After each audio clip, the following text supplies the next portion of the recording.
오신 여러분을 환영하고 축복합니다. 오늘 저는 지붕 없는 교회라는 제목을 가지고 함께 이야기를 나누려고 하는데요. 꼭 성경책을 옆에다가 두시고 좀 PPT를 해달라고 일부러 얘기를 안 했습니다. 그래서 꼭 성경책을 옆에다 두시고 여기를 봐달라고 해달라고 하시면서 좀 따라와 주셨으면 좋겠습니다. 여러분 제목이 지붕 없는 교회였는데 집에 지붕이 없다라고 한번 상상을 해보자고요. 집에 지붕이 딱 이렇게 없으면은 어떤 느낌이 드시나요?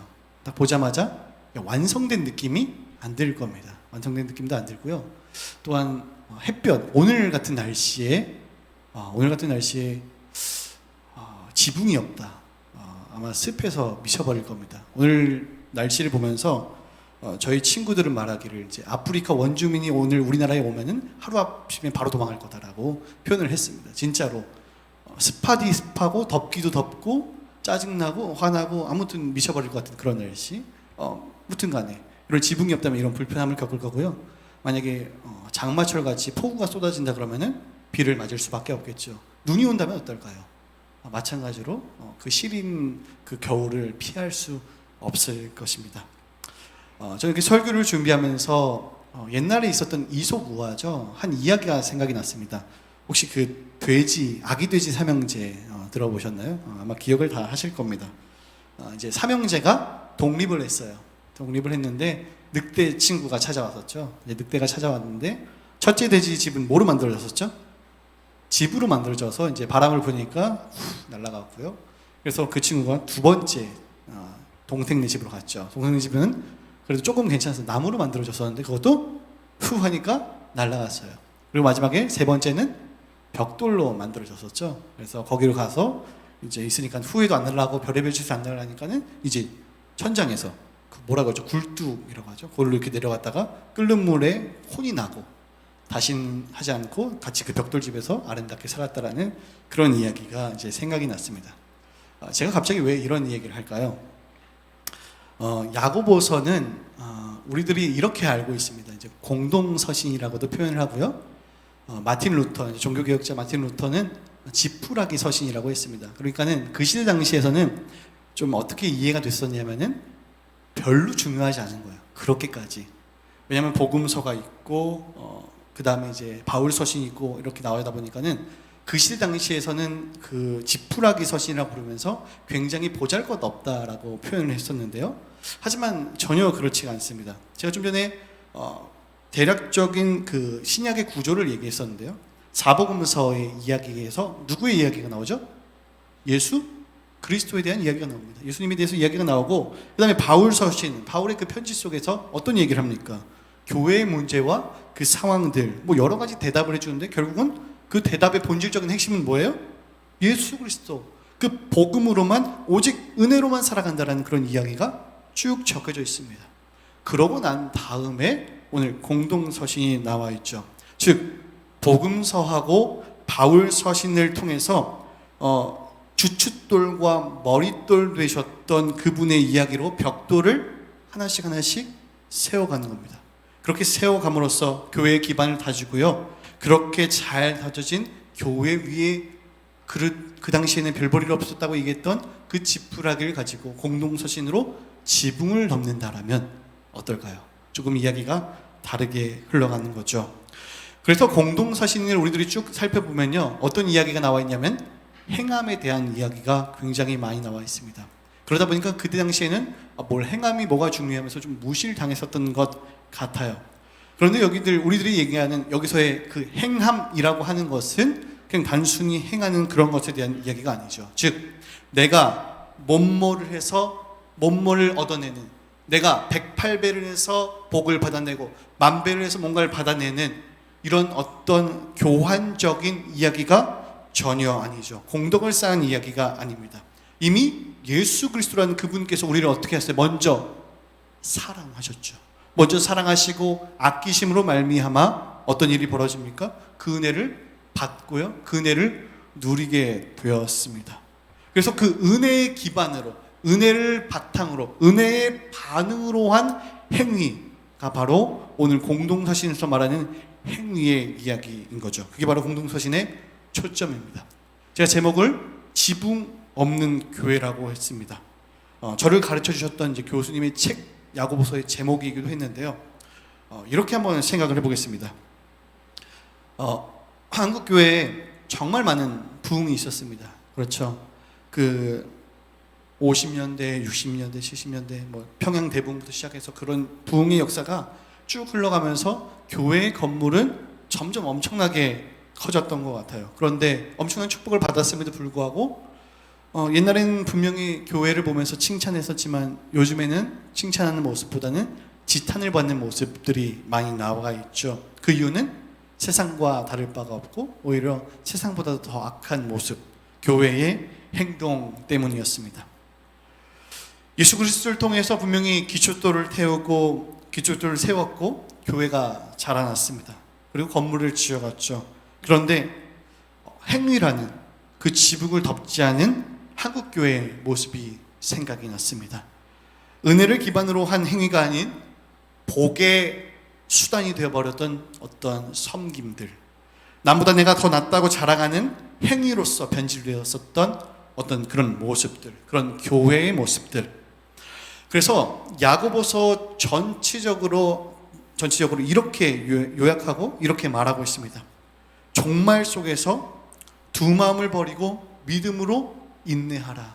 이게 지금 야고보서가 우리들에게 지금 던져주는 초점이죠. 오늘 5장 13절부터 20절은 야고보서의 마지막 부분입니다. 이 마지막 부분에서 과연 이 야고보가 우리들에게 지금 하는 이야기는 뭐고 오늘 우리들에게 과연 어떤 말을 전해주고 있는지 한번 본문으로 이야기를 들어가 보죠. 우리 12절입니다. 우리 12절 말씀을 같이 한번 읽어보도록 할게요. 야고보서 5장 12절입니다. 시작. 내 형제들아,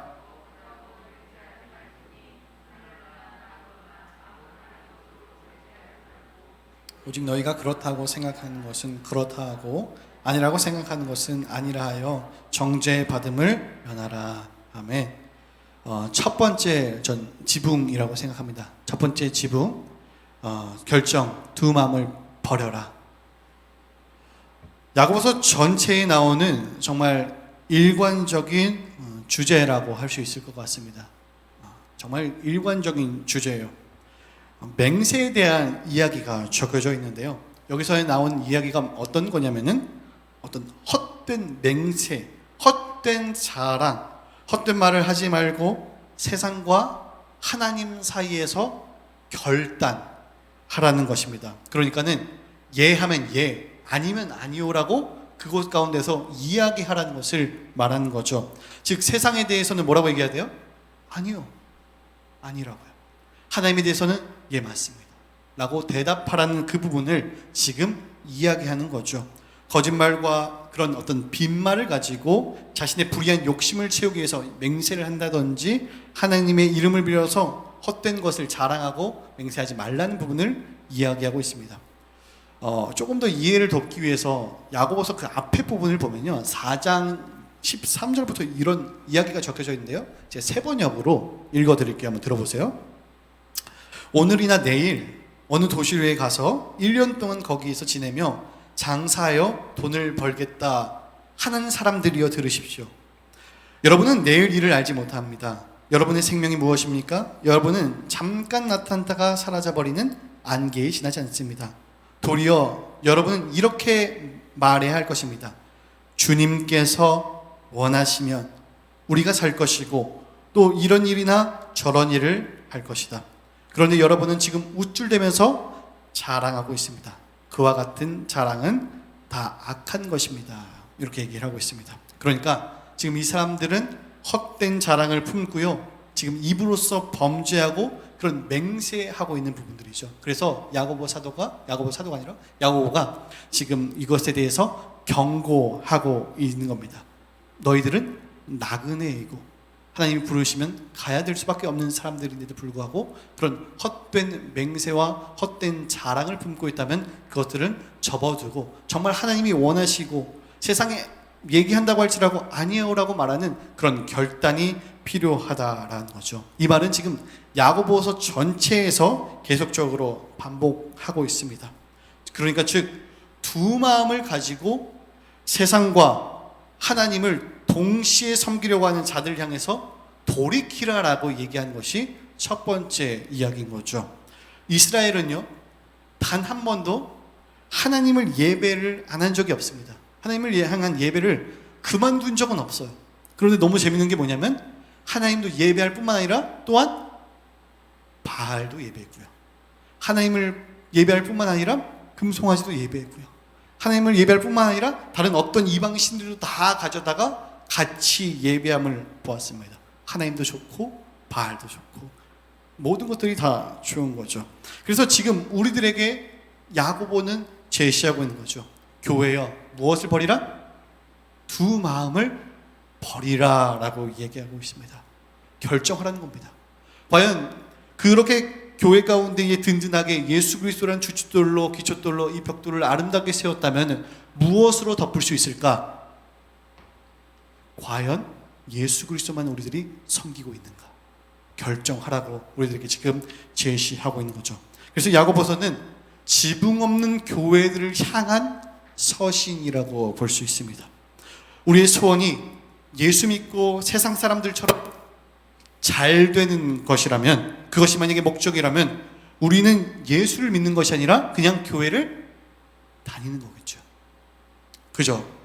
그냥 교회를 다니면서 자신의 어떤 종교 활동을 채워가며 자신의 욕구를 채워가는 그저 하나님은 도깨비 방망이에 지나지 않겠죠. 과연 잘 되는 것이 무엇입니까? 정말 하나님의 뜻 가운데 잘 되는 것은 무엇이라고 얘기할 수 있을까요? 빌립보서 4장 13절에 이렇게 얘기하죠. 내게 모아주신 자 안에서, 능력 주신 자 안에서 내가 모든 것을 할 수 있다.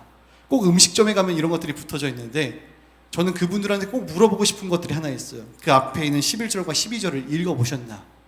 그 11절과 12절에 보면 뭐라고 얘기합니까? 내가 궁핍에 처할 수도 있어요. 빈곤에 처할 수도 있어요. 풍부에 처할 수도 있어요. 잘 될 수도 있어요. 망할 수도 있어요. 흥할 수도 있어요. 쇠할 수도 있어요. 그런데 이 상황 속에서 일체의 비결을 배웠는데 나는 하나님 앞에서 내가 잘 되든지 못 되든지 하나님의 뜻 가운데 있습니다. 그래서 나는 오늘도 믿음으로써 살아가겠습니다. 이 고백이거든요. 그러니까는 음식점에다가 음식집에 딱 붙여놓은 건 무슨 뜻이냐면은 망해도 하나님 뜻입니다 라는 고백입니다. 그런데 과연 알고 붙이셨는지를 좀 물어보고 싶어요.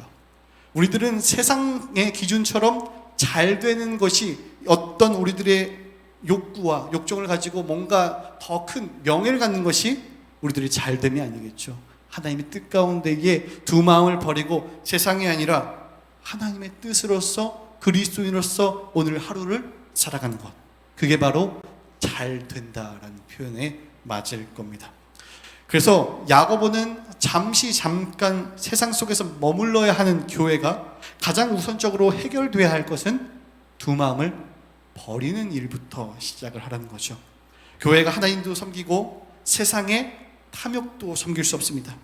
수많은 예화나 예제들은요, 제가 지금 굳이 설교에서 말씀드리지 않아도 TV에서 더 잘 확인할 수 있죠. 지금 무엇을 교회가 잃어버린 겁니까? 두 마음을 버려 하는 야고보의 절실한 이야기가 전혀 들리지 않는 거죠. 그래서 오늘 야고보는 우리들에게 지금 다시 한 번 더 호소하고 있습니다. 교회여, 두 마음을 버려라 라고 말이죠. 야고보서 끊임없이 전체에서 우리들에게 설명하고 있습니다.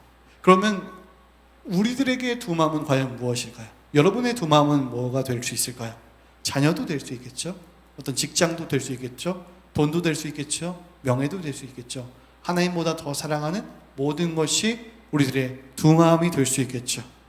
그러면 이런 것을 같이 섬기려 하고는 이때에 우리들은 이것을 버리고 하나님 한 분이면 충분합니다라고 고백하는 것이 정말 우리들에게 필요한 줄 믿습니다. 우리들 교회인 우리가 첫 번째 지붕으로 무엇을 택해야 되는 건 바로 두 마음을 버리는 결단이 필요한 줄 믿습니다. 두 번째입니다. 두 번째 지붕은 바로 기도죠. 인내를 기도로 이루라입니다. 야고보서의 또 다른 주제 중 하나가 뭐냐면요, 인내를 굉장히 강조하고 있습니다. 어떻게 보면 이 첫 번째 앞에 있었던 이 주제하고 연결되어 있는데요, 두 마음을 버린 교회가 가야 할 지점은 세상 속에서 무엇을 해야 될까요?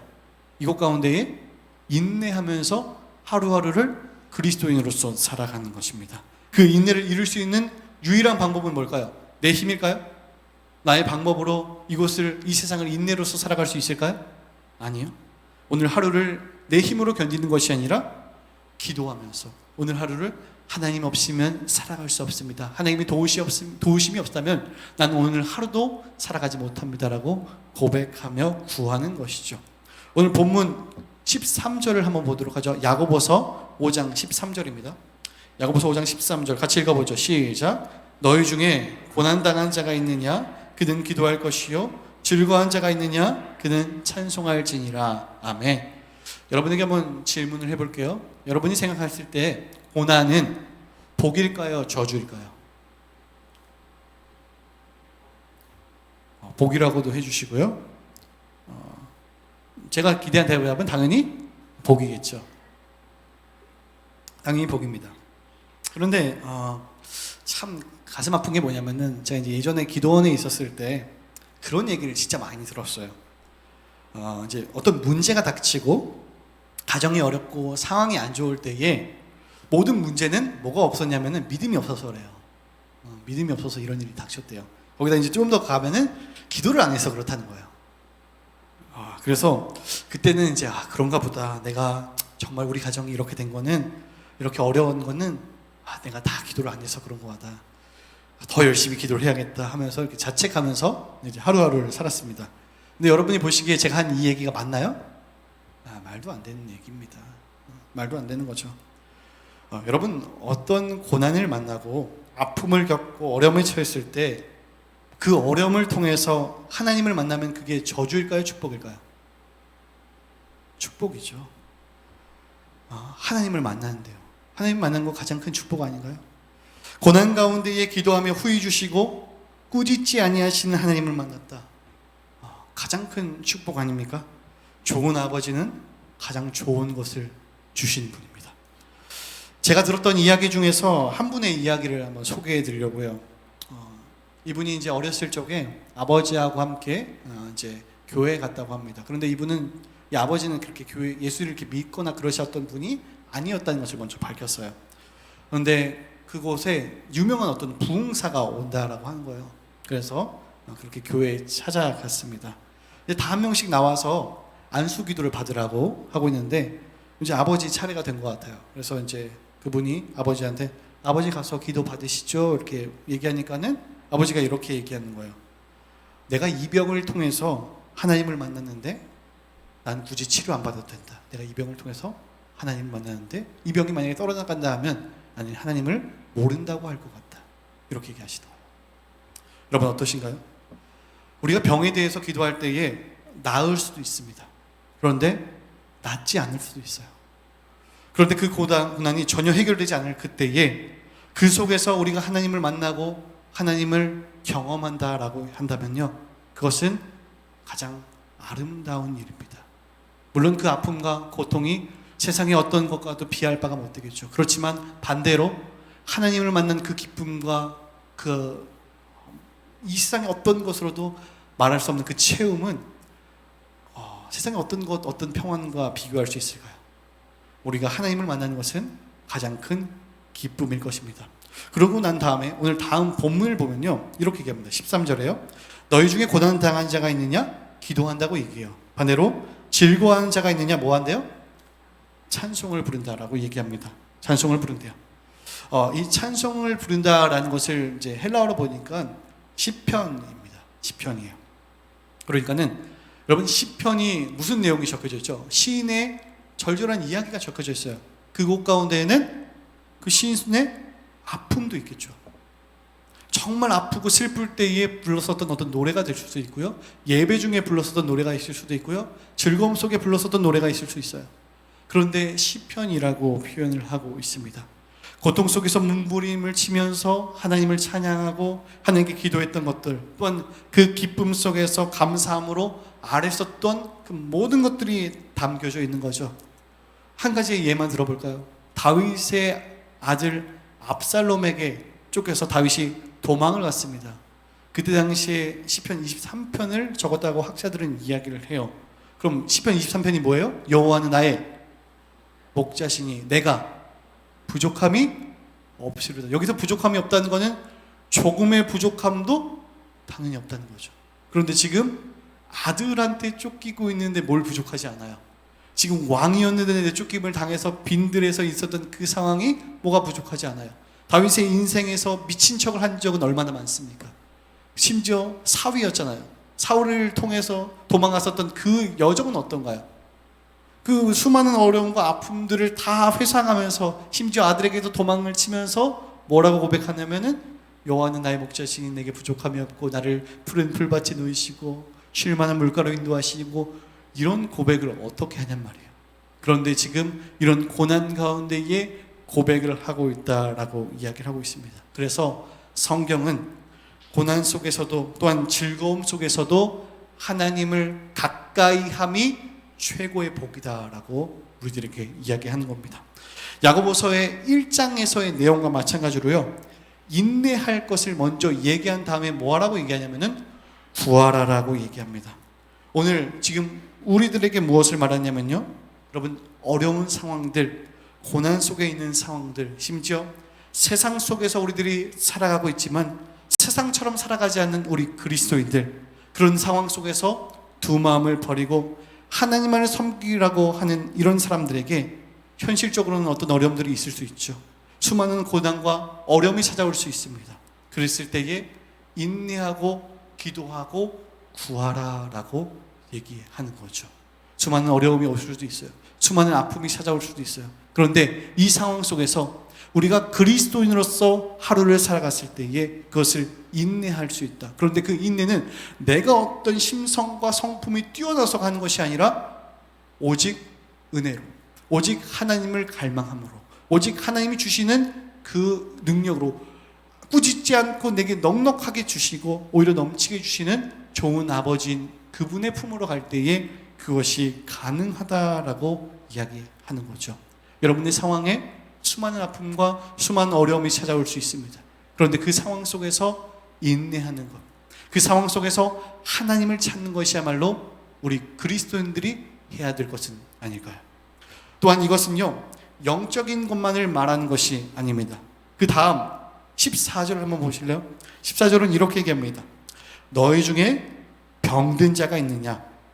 그는 교회의 장로들을 청할 것이요 그들은 주의 이름으로 기름을 바르며 그를 위하여 기도할지니라. 이렇게 얘기합니다. 여기서 이제 병든 자라고 하는 것은요, 두 가지를 다 가리킵니다. 영적인 것과 이제 육적인 병들. 그런데 이제 야고보의 시점에서 보면은 아마도 이제 현실적으로 병들었었던 그 부분을 좀 더 많이 다루고 있음을 좀 살펴볼 수 있습니다. 그 시대 당시에는 이제 의료시설이나 이런 것들이 당연히 2000년 전이니까요, 훨씬 없었겠죠. 그런 상황 속에서 이제 그 시대들의 이제 문헌들을 좀 보면요, 변종 바이러스가 이제 창궐 했다라고 표현을 합니다. 만약에 지금 코로나19가 그때 갔으면은 정말 난리가 났었겠죠. 다 죽었을 겁니다. 이런 어려움 속에서, 이런 병듦 속에서도 기도하라는 것을 여기서도 지금 이야기하고 있는 겁니다. 그러니까는 이런 아픔 속에서도 기도하는 것들에 대해서 얘기하고요. 그 다음에 보면요, 이제 16절도 한번 보도록 할게요. 16절입니다. 그러므로 너희 죄를 서로 고백하며 병이 낫기를 위하여 서로 기도하라. 의인의 강구는 역사한 힘이 큼이니라. 지금 제가 강조했던 게 어떤 것을 강조했죠? 서로의 강조점을 찍었죠. 서로 고백하라는 것은요, 어떤 이야기가 있냐면요, 공동체에서 사람이 연약하다 보니까는 실수를 저지른 거예요. 우리 서로 다 연약해서 뭐 실수를 저질 수도 있고 잘못을 할 수도 있잖아요. 그런데 이런 상황 속에서 서로에게 고백하고 용서를 구하라는 부분을 지금 설명하고 있는 겁니다. 여러분들 아마 예화로도 많이 나와서 잘 아실 것 같은데, 제일 적절한 예화는 아마 밀양이라고 생각을 해요. 밀양 영화를 보시면은 어떤 내용인지 아마 많이 아실 텐데, 주인공이 이제 예수를 믿고 아들을 살해했던 살인범을 용서하러 갔더니 그 살인범이 하는 말이 뭐였어요? 나는 다 용서받았는데, 난 다 용서받아서 당신에게 용서를 구할 필요가 없다. 라고 얘기하니까는 그 주인공이었던 이제 전도연 씨가 이제 막 미쳐버리는 그런 상황들이 나와 있었죠. 지금 그런 이야기를 하고 있는 겁니다. 그래서 여기서 서로 고백하고 서로 기도하라고 하는 것은요, 찢겨진 공동체가 하나가 되고 서로 상처를 치유받고 회복되어서 하나님을 향해 전심으로 나아가는 공동체가 되라는 말을 지금 하고 있는 겁니다. 여러분, 그게 교회고요. 그게 교회를 덮는 지붕입니다. 야고보서에서 말한 행함의 기도가 바로 이와 같다는 거죠. 이 기도는요, 어떤 서로의 잘남을 드러내기 위해서 하는 기도가 아니고요, 자신의 어떤 욕구를 위해서 하는 기도가 아니고요, 이 욕구를 해결하기 위해서 하는 기도도 아닙니다. 어떤 자신의 필요를 충족하기 위한 기도도 아니에요. 이 기도는 서로를 모아요 용납해 주고요, 그리고 서로가 정말 하나님의 사랑받는 자녀임을 고백하며 정말 우리는 불쌍한 죄인이구나라는 것을 서로가 깨달으면서 서로 용납하고 품어주면서 아껴주는 건강한 공동체로서 발돋움을 하는 그런 기도인 거죠. 저는 중보기도 제목이 들어올 때마다 그분들을 위해서 그 기도의 자리에서 반드시 이런 기도를 합니다.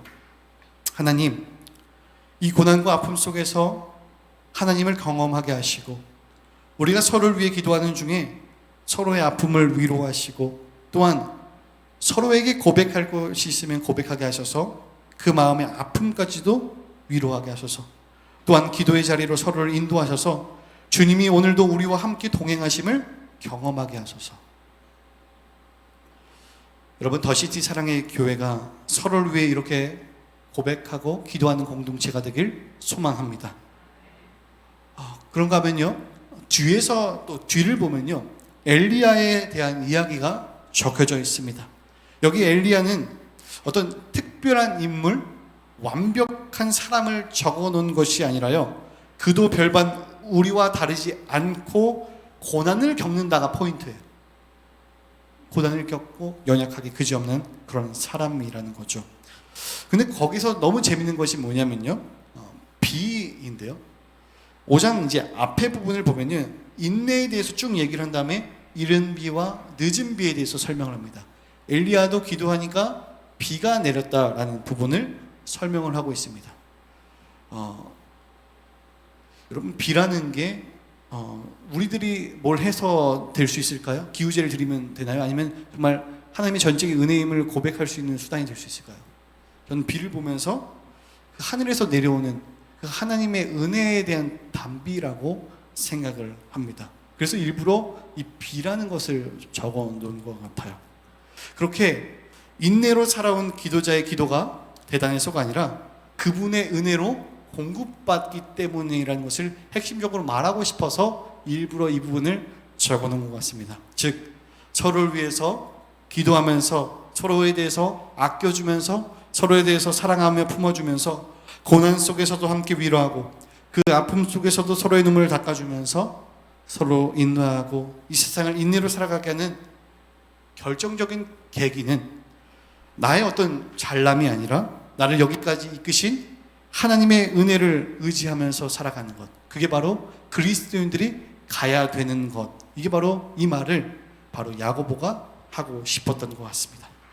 세 번째 지붕입니다. 세 번째 지붕은 이제 진리로 돌이키라라고 마지막에 얘기합니다. 여러분, 책을 보면요, 마지막 부분에 자기가 그동안에 가장 하고 싶었던 말을 핵심적으로 다시 한 번 더 합니다. 그렇죠? 결론에 가고 한 번 더 합니다. 마지막에 과연 그러면 뭐라고 얘기하는지 좀 이 부분을 생각하면서 19절과 20절을 한번 보실까요? 19절과 20절입니다. 시작.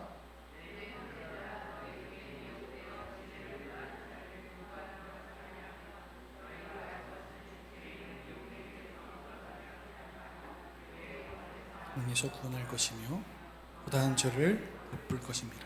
아멘. 자, 무슨 말을 야고보가 하고 싶을까요? 어떤 말을 굳이 마지막에 이렇게 덧붙여서 설명하고 있을까요? 제가 아까 세 번째 지붕이라고 얘기했죠? 진리로 모아라, 돌이키라. 돌이킴에 대해서 얘기합니다. 세상 속의 교회가 두 마음을 품고 각자 자기의 뜻대로 가고 세상보다 더 악해지고 사망으로 내달리고 있습니다. 그들을 향해 야고보가 지금 절실하게 외치는 거죠. 돌아오라. 전 이것을 딱 보자마자 호세아서 6장이 생각이 났습니다. 호세아서 6장 1절과 3절입니다. 시작. 오라 우리가 여호와께로 돌아가자. 여호와께서 우리를 찢으셨으나 도로 낫게 하실 것이요 우리를 치셨으나 싸매어 주실 것임이라. 그러므로 우리가 여호와를 알자. 힘써 여호와를 알자. 그의 나타나심은 새벽빛같이 어김없나니 비와 같이 땅을 적시는 늦은 비와 같이 우리에게 임하시리라 하니라. 아멘. 누구에게로 돌아가라고요? 여호와께로 돌아가자.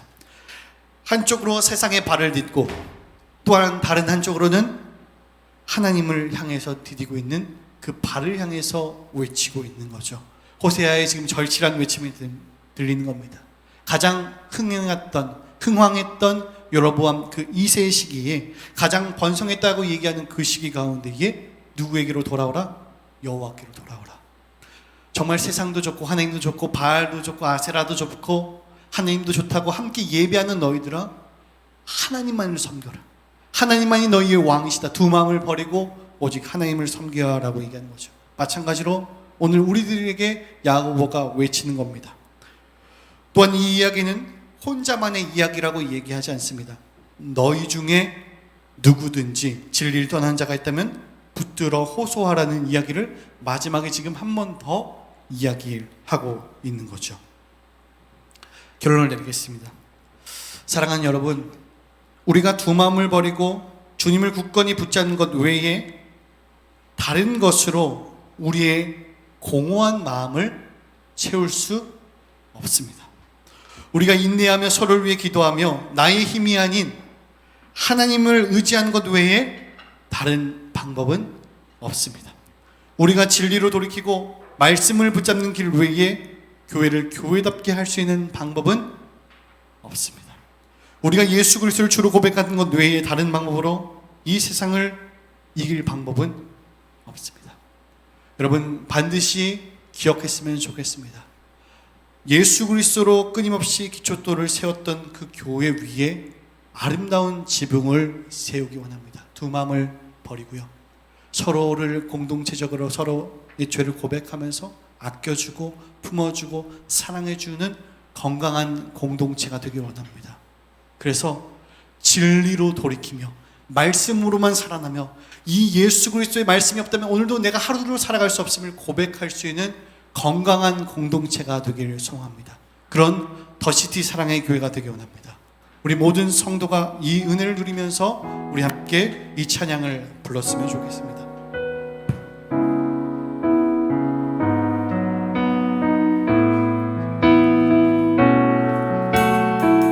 우리 함께 기도해.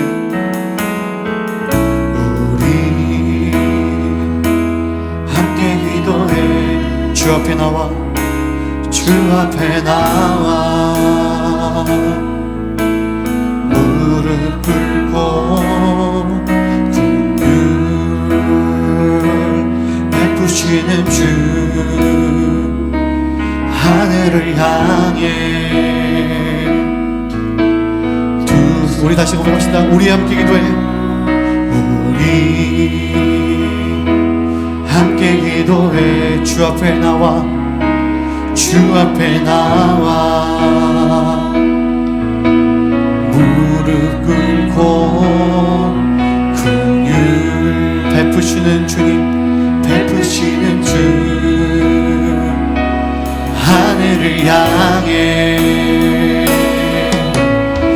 손 들고 하늘 문이 열리고 은혜의 비출기 이 땅 가득 내리도록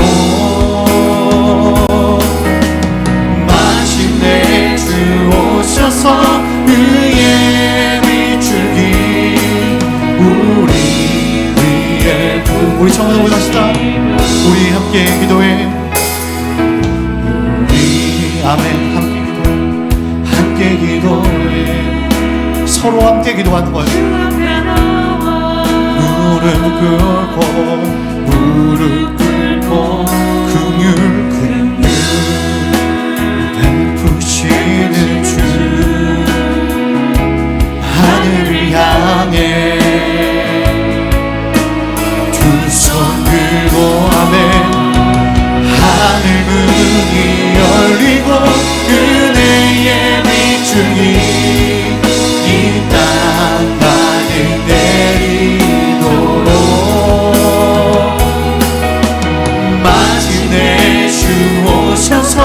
의의 비추기 우리 하늘 문이 열리고